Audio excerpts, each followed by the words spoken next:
So despite losing to him in 2020, new polling shows an overwhelming majority of Republicans think Donald Trump gives their party the best chance to defeat President Biden in the next election. The latest Monmouth University survey shows 69% of Republican voters say Trump is the strongest candidate to go up against the sitting president next year. 31% say another candidate would be stronger.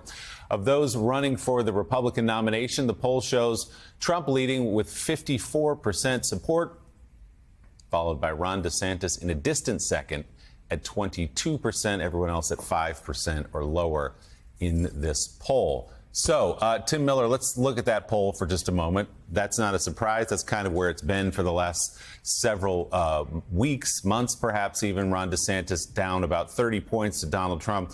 But what's interesting, if you go back to the previous Monmouth screen, is that the voters are not buying the argument that Donald Trump is going to lose the general election. I mean, the Republican primary voters think, yes, he is the guy, despite everything that's coming down on him. If you look at all the crosstabs and the other questions in this Monmouth poll, they really aren't so worried about the fact that he may be indicted now for a third time, with perhaps another coming in Georgia before he runs for re-election here.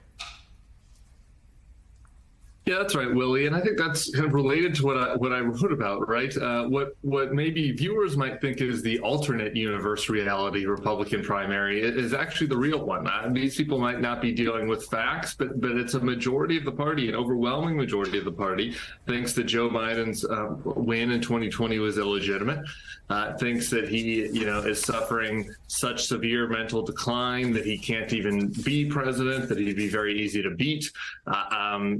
They think that there's a deep state conspiracy targeting, former President Trump.